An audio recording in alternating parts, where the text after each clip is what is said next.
다 같이 디모데전서 2장 5절 말씀을 읽겠습니다. 시작.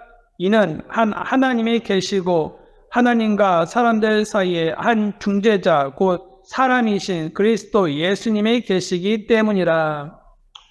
오늘은요, 이 사람이신 그리스도 예수님이라고 되어 있지요.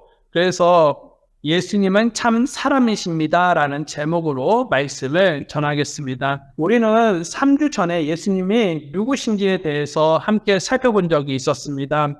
예수님이 누구시냐 할 때 성경은 분명히 우리들에게 말씀해 주고 있는데요. 예수님을 하나님이시다라고 말씀하고 있다라는 것입니다. 오늘은 예수님이 누구시냐라고 할 때 예수님은 참 사람이시다라고 말씀하고 계신다라는 것입니다. 예수님은 참 사람이십니다. 본문을 다시 한번 보면요. 디모데전서 2장 5절에 이는 하나님이 계시고 하나님과 사람들 사이에 한 중재자 곧 사람이신 그리스도 예수님이 계시기 때문이라고 말씀하고 있다라는 것입니다. 하나님이 계시는데 그분은 하나님과 사람들 사이에 한 중재자 곧 사람이신 그리스도 예수님이시다라고 했는데요. 즉 예수님은 이 말씀이 무슨 말이냐면 하나님이시면서 동시에 사람이시다라는 것을 말씀하고 있다라는 것입니다. 이 세상에 죄를 사할 권세는 누구밖에 없냐면 오직 하나님밖에 없다는 것입니다. 오직 하나님만이 죄가 없는 분으로서 죄인을 대신할 수가 있습니다. 사람 중에는 죄가 없는 존재가 없습니다. 그래서 죄가 있는 사람이 다른 사람을 위해 죽는다고 해도 그것이 모든 인류의 죄를 씻기에는 부족하다라는 것입니다. 예수님은 하나님이시기에, 즉 예수님은요 죄가 없는 분이시기에 모든 인류의 죄를 위해 죽으셔서 단번에 죄를 해결하시기에 충분하다는 것입니다. 하지만 예수님께서 사람이 아니시고 하나님이시기만 하다면 예수님은 죽을 수가 없지요. 왜냐하면 영적 존재인 그 하나님께서 어떻게 여러분 죽을 수가 있겠습니까? 육체가 없는데. 또 어떻게 여러분 육체가 없는데 피를 흘릴 수가 있겠습니까? 그것은 불가능하다라는 것입니다. 예수님이 사람이셔야지만 죽을 수가 있는 것입니다. 그래서 하나님이신 예수님께서 어떠한 결정을 하셨습니까? 디모데전서 3장 16절 말씀입니다. 디모데전서 3장 16절 말씀을 보면 이런 말씀이 적혀 있네요. 논쟁의 여지가 없이 하나님의 성품의 신비는 위대하도다. 하나님께서 육체 안에 나타나시고 성령 안에서 의롭다 인정받으시고 천사들에게 보이시고 이방인들에게 선포되시고 세상에서 사람들이 믿는 분이 되시고 들려서 영광으로 들어가셨느니라. 여기서 보니까 하나님께서 육체 안에 나타나셨다라고 말씀하고 있습니다. 하나님께서 사람의 육체를 입고 이 땅에 태어나셨다라는 의미인 것이죠. 즉 예수님께서 참 사람이 되셨다라는 것입니다.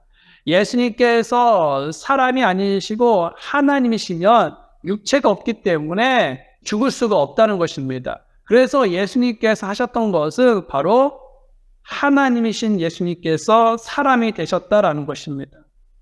그래서 여러분 예수님께서 참 사람으로서 모든 인류를 위해서 피 흘려 죽으셨다라는 것이죠. 첫사람이 이 모든 인류의 죄의 뿌리가 되지 않았습니까? 그 사람이 바로 아담인데요. 그 첫 아담이 사람의 대표로서 모든 죄인의 뿌리가 된 것처럼 예수님도 이 마지막 사람의 대표로서 모든 사람의 죄를 대신 해결하셨다라는 것입니다. 예수님이 이처럼 사람이셨기에 인류의 모든 죄를 사하실 수가 있었습니다. 그렇다면 여러분 정말 예수님께서 사람이셨을까요? 예수님께서 온전한 사람이셨을까요? 예수님께서 100% 사람이셨을까요? 예, 예수님께서는요 100% 온전한 사람이셨습니다. 성경은 예수님께서 사람이심을 입증하고 있다는 것이죠. 그러면 예수님께서 사람이시다는 그 증거가 무엇인지 이 시간에 저와 함께 살펴보는 시간을 갖도록 하겠습니다. 우선 예수님은 사람의 이름을 갖고 계셨다는 것입니다. 사람의 이름을 갖고 계셨다. 우리는 이 사실을 통해 예수님께서 예수님은 사람이시구나라는 것을 알 수가 있습니다. 마태복음 1장 21절 말씀을 잠깐 보겠습니다. 마태복음 1장 21절입니다. 그녀가 아들을 낳으리니 너는 그의 이름을 예수라 하라. 이는 그가 자기 백성을 그들의 죄들에서 구원할 것이기 때문이라 하니라라고 말씀하고 있습니다. 지금 주의 천사가 요셉에게 너는 그의 이름을 예수라라고 하라고 했다는 것입니다. 그럴 때 25절에서 요셉은 예수님의 이름을 예수라고 지었죠. 예수라는 이름은 여러분들 다들 알다시피 여호수아라는 그런 이름에서 유래가 되었다라는 것입니다. 여호수아는요, 무슨 뜻입니까? 여호와는 구원이시다라는 뜻을 가지고 있죠. 당시 예수라는 이름은요, 흔한 이름이었습니다. 그래서 사도행전에서 이 예수라는 이름을 가진 그런 동명이 등장한다라는 것입니다. 사도행전 13장에 보면 이 바울의 선교 활동을 방해한 마법사가 있었는데요. 그 사람이 에르마라는 그런 별명을 가지고 있었습니다. 그런데 그 사람의 실제 이름이 무엇이었냐? 바예스였습니다. 바예스. 여기서 그 바예스의 이름을 보면 그의 이름에 예수라는 이름이 들어갔다는 것입니다. 예수님 당시 이 예수라는 이름은 이처럼 철수와 영예와 같이 아주 흔한 이름이었다라는 것입니다. 그래서 베드로는요, 예수님을 부를 때 어떻게 불렀습니까? 다른 그런 예수들과 구별되게 하기 위해서 예수님을 나사렛 예수다라고 불렀다는 것입니다. 베드로는 예수님께서 나사렛에 자랐기 때문에 그 지명을 덧붙여서 나사렛 예수입니다라고 불렀던 것이죠. 이처럼 여러분 예수님은요, 사람의 이름을 갖고 계셨습니다. 사람이 아니라면 여러분 예수님께서 굳이 사람의 이름을 가질 필요가 있겠습니까? 그런데 예수님은 지금 사람의 이름을 가지고 계신다는 것입니다. 이것은 바로 예수님께서 사람이셨기 때문에 이와 같이 사람의 이름을 갖고 계셨다는 것이죠. 우리는 이런 것을 통해서 예수님께서 사람이셨다는 것이 충분히 입증이 되는 것을 알 수가 있습니다. 자, 그리고 두 번째는요, 이 예수님께서 사람이셨다는 그 증거는요, 예수님께서 그런 조상의 혈통을 따라 나셨다라는 것입니다. 마태복음 1장 1절 말씀을 보게 되니까 아브라함의 자손이요 다윗의 자손이신 예수 그리스도의 세대에 대한 책이다라고 말씀하고 있습니다. 예수님은요, 이 아브라함의 자손이고 또 다윗의 자손이다라고 성경은 말씀하고 있습니다. 예수님은요, 이와 같이 인간적인 그런 뿌리를 가지고 있었다라는 것이죠. 그래서 예수님은요, 그 육신의 부모를 갖고 계셨는데요. 마태복음 1장 25절의 말씀 보게 되니까 그녀가 그녀의 맏아들을 낳을 때까지 그녀를 알지 아니하다가 낳음에 그의 이름을 예수라 하니라라고 말씀하고 있습니다. 예수님은요, 사람인 그런 마리아의 아들이었다라는 것이죠. 비록 예수님께서는요, 이 초자연적으로 잉태되었습니다. 하지만 모든 사람이 모친이 있듯이 예수님은 분명하게 육신의 모친이 있었다라는 것입니다. 이것이 바로 예수님께서 사람 되심을 증명해주고 있는 것이죠. 세 번째로 여러분 예수님께서 사람이셨다는 그 증거는요, 사람이 성장해 가는 그런 법칙을 따르고 있다는 것입니다. 예수님은 하나님이셨지만 역시 우리와 동일하게 육신을 가지셨기에 성장해야만 했다는 것입니다. 그러면 어떤 성장해 가는 법칙을 예수님께서 따랐습니까? 예수님은 정상적으로 자랐다는 것입니다. 정상적으로 자랐다. 누가복음 2장 40절 말씀을 잠깐 살펴볼게요.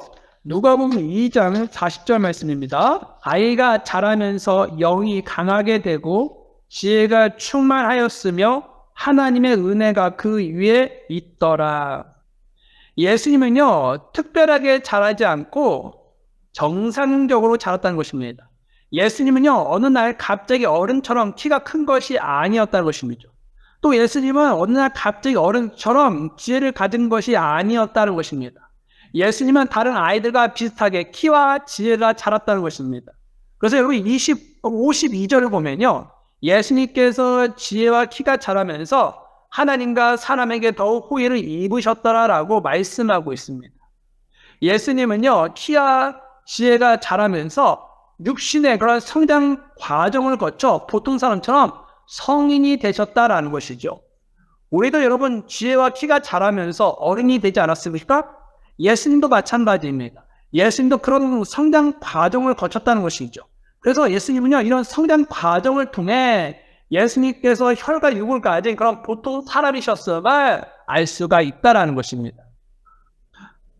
자, 또 어떤 성장에 가는 법칙 예수님께서 따르셨습니까? 예수님은요, 질문을 하셨다는 것입니다. 질문. 누가복음 2장 46절 말씀을 볼까요? 누가복음 2장 46절 말씀을 보면 그들이 사흘 뒤에 그분을 성전 안에서 발견하였는데 그분께서 박사들 한가운데 앉으셔서 그들의 말을 듣기도 하시고 그들에게 질문들을 하기도 하시니. 여러분, 아이들은 어떻습니까? 아이들은 정말 궁금한 것이 많지요. 한참 호기심이 많을 때는요, 10번도 더 똑같은 것을 질문하는 경우도 많습니다. 예수님도 여러분 이 보통 아이들처럼 궁금한 것도 많고 알고 싶은 것도 많았을 것입니다. 물론 이 예수님은 전지하셔서 모든 것을 알고 계셨지만 영어 아이들처럼 이 성장해 가는 과정을 보여주고 있다는 것입니다. 이런 것을 통해서 예수님은 사람이셨구나라는 것을 알 수가 있지요. 또 예수님은요, 어떤 성장해 가는 법칙을 따랐습니까? 예수님은요, 육신의 부모에게 순종했다는 것입니다. 순종. 누가복음 2장 51절 말씀을 볼까요? 그분께서 그들과 함께 내려가시고 나사렛으로 가셔서 그들에게 복종하셨으나 그분의 어머니는 이 모든 말씀을 마음속에 간직하니라. 예수님은요, 어릴 적부터 이 부모의 말씀에 복종하며 순종했다라는 것입니다. 아이들은 배우면서 자라죠. 그 중에 하나가 무엇이냐? 부모에게 순종하는 것을 배운다는 것입니다. 자녀들은요, 모든 일에 부모에게 순종해야 합니다. 이것은 바로 하나님을 기쁘게 해드리는 일이죠. 예수님께서 사람이 아니라 단지 하나님이셨다면 이 요셉과 이 마리아에게 순종할 필요가 없습니다. 창조주가 여러분 창조물에게 순종하는 것은 이치에 맞지가 않죠. 예수님은요, 이 세상을 창조하신 하나님이십니다. 그러기에 이 창조물이 이 요셉과 마리아에게 순종할 필요가 없다는 것입니다. 하지만 예수님은 완전한 사람이셨기 때문에 이 육신의 부모에게 순종하는 모습을 보였다라는 것이죠. 또 여러분, 이 어떤 성장에 가는 법칙을 예수님께서 따르셨습니까? 바로 예수님은 고난을 당하셨다라는 것입니다. 고난을 당하셨다. 히브리서 2장 18절 말씀을 볼게요. 이번에는요, 히브리서 2장 18절 말씀입니다. 다 같이 이거를 읽어볼까요? 시작. 그분께서 친히 시험을 받아 고난을 당하셨으므로 시험받는 자들을 구조하실 수 있느니라. 여러분, 사람은 태어난 후 죽을 때까지 어떻습니까? 수많은 고통을 당하면서 살아가죠. 그런데 이 예수님도 우리와 똑같은 그러한 시험과 고난을 당하셨다라는 것입니다. 그리고 이 사람은요, 이 고난을 싫어하고 두려워하는데 예수님도 이 완전한 인간이셨기에 그러하셨을 것이다라는 것이죠. 그래서 예수님은요, 이 잡히시기 전에 이 밤낮도록 겟세마네 동산에서 땀이 큰 핏방울 같이 되어 땅바닥에 떨어질 정도로 기도하시면서 이 십자가 죽음에서 벗어나도록 힘써 기도하셨다라는 것입니다. 물론 예수님께서 이 몸의 고통 때문에 그렇게 간절히 기도한 것도 있었지만 예수님을 더 고통스럽게 한 것은 하나님 아버지께 버림받는 것이었다라는 것입니다. 그래서 예수님은요, 그런 고난을 두려워하셨습니다. 하나님께 버림받는 것이 예수님에게는 너무나도 무서웠던 것이죠. 그래서 어떻게 하셨습니까? 힘써 그 길을 걷지 않도록 기도하셨다라는 것입니다. 예수님은요, 이와 같이 고난을 받으시면서 이 고난에 대해서 두려워하신 적이 있었다는 것입니다. 이처럼 여러분, 예수님은요, 모든 사람들에게 찾아오는 고난을 당하셨다는 것입니다. 이런 것을 보니까 예수님은 사람이셨구나라는 것을 알 수가 있지요. 또 예수님은 어떤 성장에 가는 법칙을 따랐습니까? 예수님은요, 직업을 가지고 있었다는 것입니다. 직업은 마가복음 6장 3절입니다. 마가복음 6장 3절 말씀을 보겠습니다. 이 사람은 목수로서 마리아의 아들이며 야고보와 요새와 유다와 시몬의 형이 아니냐. 그의 누이들은 우리와 함께 여기 있지 아니하냐 하고 그분으로 인해 걸려 넘어지니라. 여기서 이 사람은 누굽니까? 바로 예수님을 뜻하죠. 예, 예수님은 목수였다라는 것입니다. 대부분의 사람들은 태어나서 어머니의 젖을 먹고 자라면서 이 가정 안에서 이 가정이라는 그런 울타리 안에서 성장해 갑니다. 하지만 이 어느 정도 이제 성장을 하면요, 부모 곁을 떠나게 되죠. 그러면서 스스로 이 삶을 헤쳐나가기 위해서 직업을 가지게 되는데요. 이 예수님도 이와 같이 이 성장하셨기 때문에 이와 같이 목수의 이런 직업을 가지고 있었다라는 것입니다. 대부분의 사람은 여러분 부모를 떠나면 이와 같이 직업을 가지고 일을 합니다. 일을 하는 이유는 다양합니다. 하지만 대다수의 사람들은 이와 같이 직업을 가지고 있다는 것이죠. 예수님은요, 이 30세가 되어서 사역을 하기 전까지 평범한 목수의 일을 하셨다는 것을 알 수가 있습니다. 이것을 통해서 예수님은 사람이셨으니 증명이 되는 것이죠. 지금까지 우리는요, 예수님께서 사람이셨다는 그런 증거 중에 사람이 성장해가는 그런 법칙을 예수님께서 따랐다는 그런 작은 틀을 잠깐 살펴봤습니다. 그러면 이제 또다시 예수님께서 사람이셨다는 그런 증거를 작은 틀 안에서 나와서 큰 틀 안에서 살펴보려고 합니다. 자, 네 번째로 예수님께서 사람이셨다는 증거는요, 예수님께서 이 사람의 본능을 지니셨다는 것입니다. 사람의 본능을 지니셨다. 사람의 본능이 무엇이 있을까요? 자, 예수님은요, 바로 사람의 본능이 줄이셨다는 것입니다. 줄이셨다.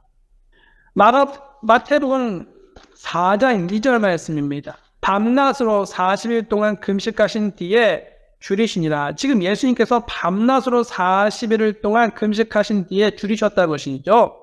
예수님은요, 배가 고프셨다는 것입니다. 사람은 어떻습니까? 하루만 금식해도, 하루만 안 먹어도 배가 고프지 않습니까? 그런데 예수님은 40일을 금식했으니 얼마나 예수님께서 배가 고프셨겠습니까? 예수님께서 단지 하나님이셨다면 배가 고프지 않았을 것입니다. 하지만 예수님께서 사람이시기에 성경은 예수님께서 40일 동안 금식하셔서 줄이다라고 알려주고 있다는 것입니다. 또 예수님은 사람의 본능을 지니셨는데 무엇을 지니셨냐? 바로 목마름을 느끼셨다는 것입니다. 여러분, 사람은 목마르면 물을 찾죠. 예수님도 목마르니까 물을 찾았다는 것입니다. 요한복음 4장 7절 말씀에 이런 말씀이 적혀 있네요. 한 사마리아 여자가 물 길러 오매 예수님께서 그녀에게 말씀을 내게 달라 하고 말씀하시니, 예수님은 목이 많으셔서 이 사마리아 여자에게 마실물을 달라라고 청했다는 것입니다. 그리고 십자가에서 예수님은 뭐라고 말씀하셨냐면 목마르다라고 말씀하셨다는 것입니다. 요한복음 19장 28절에 이 일들 뒤에 예수님께서 이제 모든 일이 이루어졌음을 아시고 성경 기록이 성취되도록 하기 위해 이르시되 내가 목마르다 하시니, 예수님은요, 보통 사람들처럼 이와 같이 목이 마르셨다는 것입니다. 여러분, 사람은 갈증을 느끼면 물을 찾는데 예수님도 이처럼 갈증을 느끼셨기 때문에 물을 찾으셨다는 것입니다. 이런 것을 보면 예수님이 사람이셨구나라는 것을 알 수가 있지요. 또 예수님은 이 사람의 본능을 지니셨는데 그것은 어떤 본능이냐? 바로 지치셨다는 것입니다. 지치셨다.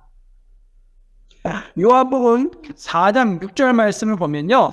요한복음 4장 6절 말씀을 보면 당시 거기에 야곱의 우물이 있더라. 그러므로 여행하며 지치신 예수님께서 우물에 그대로 걸터 앉으시니 때가 6시쯤이더라. 사람은 장시간 일하거나 여행을 하면 어떻습니까? 피곤하고 체력적으로 지치죠?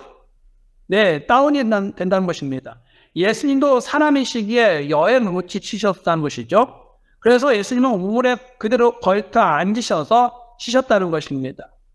여러분, 사람은 이처럼 본능을 갖고 있는데 그 본능 중에 피곤하고 지치면 이와 같이 쉬시는데 예수님은 이 사람이시기에 여행 등에 지치셨기 때문에 이렇게 우물에 걸터 앉으셔서 쉬셨다는 것을 알 수가 있습니다. 또 예수님은요, 사람의 본능을 지니셨는데 바로 예수님은 주무셨다라는 것입니다. 주무셨다. 마태복음 8장 24절 말씀입니다. 마태복음 8장 24절 말씀에 보라, 바다에 큰 폭풍이 일어나 배가 파도에 덮이게 되었으나 그분께서는 주무심으로. 사람들마다 이 수면 시간은 천차만별입니다. 하지만 누구나 여러분 이 사람은 잠을 잔다는 것이죠. 사람은 피곤하면 활동을 줄이고 더 쉬거나 잠을 자려고 한다는 것입니다. 예수님도 몸이 피곤하셨기에 여러분 예수님이 얼마나 바쁘게 이 사역을 하셨습니까? 그래서 예수님은 피곤하셨다는 것입니다. 얼마나 여러분 예수님께서 피곤하셨으면 그 큰 폭풍이 일어났지만 그곳에서 잠을 주무셨다는 것입니다. 여러분 사람이 이처럼 피곤하고 졸리면 잠을 잡니다. 예수님도 사람이셨기 때문에 몸이 피곤하셔서 주무셨습니다. 또 여러분 예수님은 이 사람의 본능을 지니셨는데 그것은 바로 예수님은 불쌍히 여기는 마음을 가지셨다라는 것입니다. 마태복음 9장 36절 말씀입니다. 마태복음 9장 36절 말씀입니다. 그러나 그분께서 무리들을 보시고 그들을 불쌍히 여기는 마음을 가지셨으니 이는 그들이 목자 없는 양들같이 지치고 널리 흩어졌기 때문이라. 보통 사람들은 불쌍한 사람을 보면 불쌍히 여기는 마음을 가지게 됩니다. 어떤 사람은 날씨가 춥거나 이 경제적으로 어려운 사람을 보면 불쌍히 여기는 마음을 갖고서 실제 돕는 경우가 많죠. 하지만 실제로 돕는 사람이 있는 반면에 그렇지 못한 경우도 있습니다. 하지만 사람이라면 어떻습니까? 불쌍한 사람을 보면 누구나 그 불쌍히 여기는 마음을 갖게 된다는 것입니다. 예수님은 사람이셨기에 이 사람들이 목자 없는 양같이 방황하기에 그들을 보시고 불쌍히 여기는 마음을 갖게 되었다는 것입니다. 또 예수님은 이 사람의 본능을 지니셨는데 예수님은 분노하셨다는 것입니다. 화를 내셨다는 것입니다. 마태복음 21장 12절 말씀입니다. 마태복음 21장 12절입니다. 예수님께서 하나님의 성전에 들어가 성전 안에서 사고 파는 자들을 다 내쫓으시고 돈 받고 난 자들의 탁자들과 비둘기 파는 자들의 의자들을 뒤엎으시며. 사람은 누구나 화를 내죠. 사람은 화라는 그런 감정이 있기 때문에 화라는 그런 감정을 표출합니다. 예수님은요, 이 성전에서 돈 받고 난 자들과 동물 파는 자들을 내쫓으시면서 굉장히 감정적이고 화가 난 모습을 보이셨다라는 것입니다. 예수님은 사람이시기에 그런 화라는 그런 감정을 표출하셨다라는 것입니다. 여러분 우리도 가끔 이런 화를 표출할 때가 있죠. 그것은 무엇입니까? 우리가 사람이기 때문에 이런 감정을 가지고 있기 때문에 화라는 그런 표출을 할 수가 있는 것이죠. 또 예수님은요, 이 사람의 본능을 지니셨는데 바로 예수님은 우셨다는 것입니다. 우셨다. 요한복음 11장 35절 말씀을 보게 되니까 간단하게 써 있습니다. 예수님께서 우시더라. 보통 사람은 슬픔이 어떻습니까? 우는 게 당연한 감정이지 않습니까? 네, 예수님께서 우셨다는 거 바로 예수님께서 완전한 사람이심을 말해주는 것이죠. 우리는 지금까지 예수님께서 이 사람의 본능을 지니셨기에 사람 되심이 증명된다는 그런 사실을 확인해 보았습니다. 그러면 또다시 큰 틀에서 그 예수님께서 사람이시다는 그런 증거를 살펴보려고 합니다. 그러면 예수님께서 사람 되시다는 증거는 또 무엇입니까? 그것은 다섯 번째로 예수님께서 영혼, 몸을 지니고 계셨다는 것입니다. 여러분들도 알다시피 사람은 영혼, 몸으로 이루어져 있죠. 그런데 예수님께서도요, 이 영혼, 몸을 지니고 계셨다는 것입니다. 이 사실을 통해서 예수님은 사람이시구나라는 것을 알 수가 있죠. 우선 이 사람이 영혼, 몸으로 이루어졌다는 그런 성경 구절을 한번 살펴보겠습니다. 데살로니가 전서 5장 23절 말씀입니다. 화평의 바로 그 하나님께서 너희를 온전하게 거룩히 구별하시기를 원하며 또 너희의 온 영과 혼과 몸이 우리 주 예수 그리스도께서 오실 때까지 흠없이 보존되기를 내가 하나님께 기도하노라. 이 말씀에 보게 되니까 사람은 세 부분으로 이루어졌는데 영혼 몸이구나라는 것을 알 수가 있습니다. 그러면 이제 예수님께서도 영혼 몸으로 이루어졌는 것을 한번 살펴보겠는데요. 우선 예수님도 영을 지니셨음을 확인해 보겠습니다. 누가복음 23장 46절 말씀입니다. 예수님께서 큰 소리로 외치시고는 이르시되 아버지여 내 영을 아버지 손에 맡기나이다 하시고 이렇게 말씀하신 뒤에 숨을 거두시니라. 자, 이 말씀 보니까 예수님도 영을 지니셨구나라는 것을 알 수 있죠. 자, 그리고 또 예수님은 혼을 지니셨습니다. 혼. 이번에는 마태복음 26장 38절입니다. 그때 그분께서 그들에게 이르시되 내 혼이 심히 슬퍼 죽을 지경이니 너희는 여기에 머물며 나와 함께 깨어 있으라 하시니. 여기서 그분 누구십니까? 바로 예수님이시죠. 예수님께서 내 혼이 심히 슬퍼 죽을 지경이다라고 말씀하고 있다는 것입니다. 이 말씀을 보게 되니까 예수님도 혼을 지니고 계시구나라는 것을 알 수가 있지요. 또 예수님은 몸을 지니고 계셨습니다. 몸. 이번에는 마태복음 26장 12절 말씀을 보겠습니다. 마태복음 26장 12절입니다. 그녀가 내 몸에 이 향유를 부은 것은 나를 장사하기 위함이니라. 그녀가 내 몸, 여기서 내 몸은 예수님의 몸입니다. 여러분, 예수님은 이와 같이 몸을 지니고 계셨다는 것입니다. 사람은 영혼 몸으로 구성되어 있는데 예수님께서 이와 같이 영혼 몸을 지니고 계셨다는 것입니다.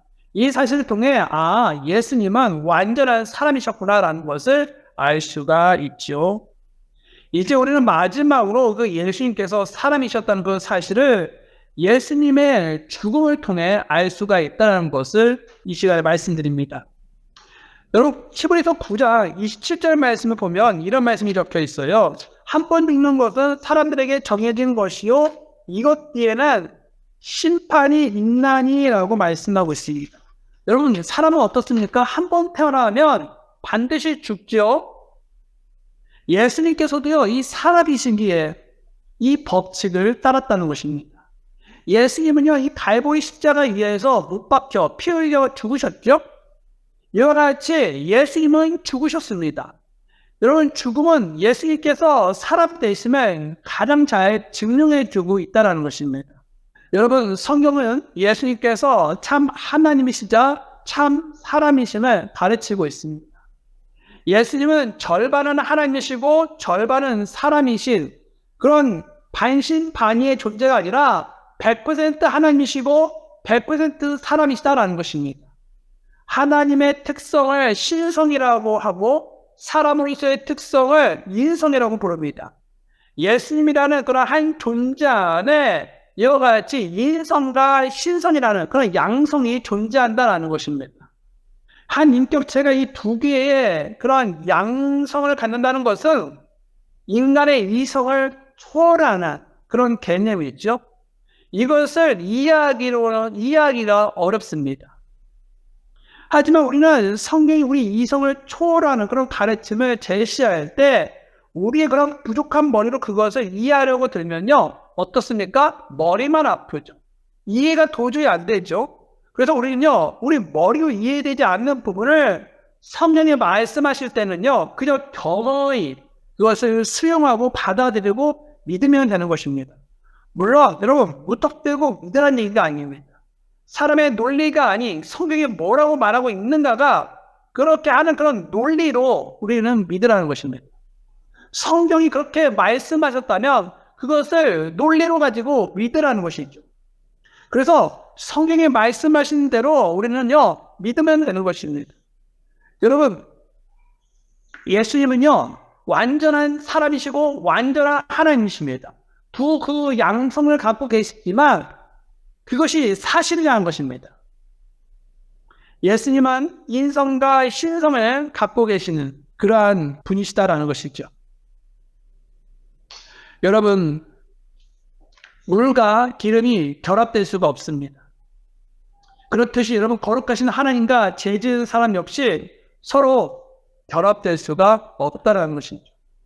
죄로 인해 사람과 하나님 사이에 메울 수 없는 그런 간극이 생겼다는 것입니다.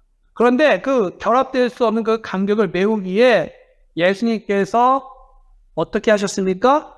하나님이신 그 예수님께서 사랑으로 이 땅에 오셨다라는 것입니다. 하나님께서 인간이 되신 사건을 우리는 성육신이라고 부릅니다.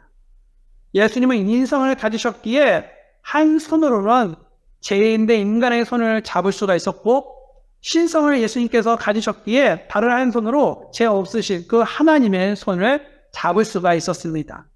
그리고 그로 인해 물과 기름처럼 도무지 섞일 수 없는 하나님과 사람의 사이를 연결하실 수 있는 그러한 분이 되셨다라는 것이죠.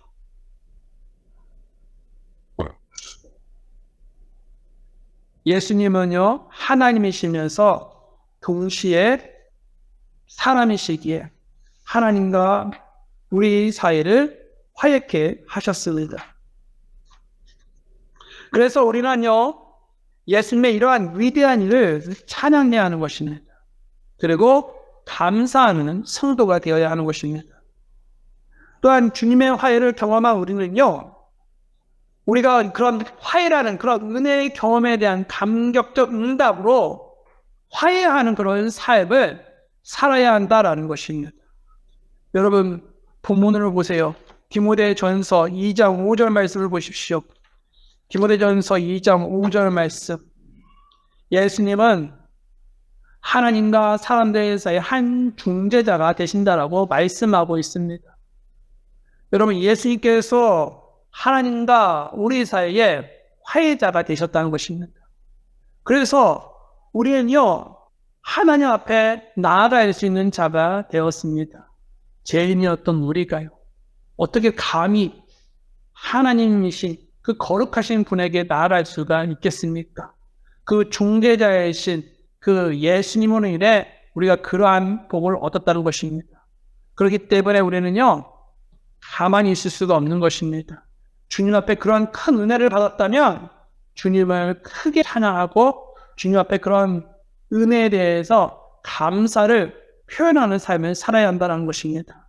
그리고 우리는 이 화해를 경험하는 사람으로서 많은 사람들에게 용서하고 또 화해하는 그런 삶을 살아야 한다는 것입니다.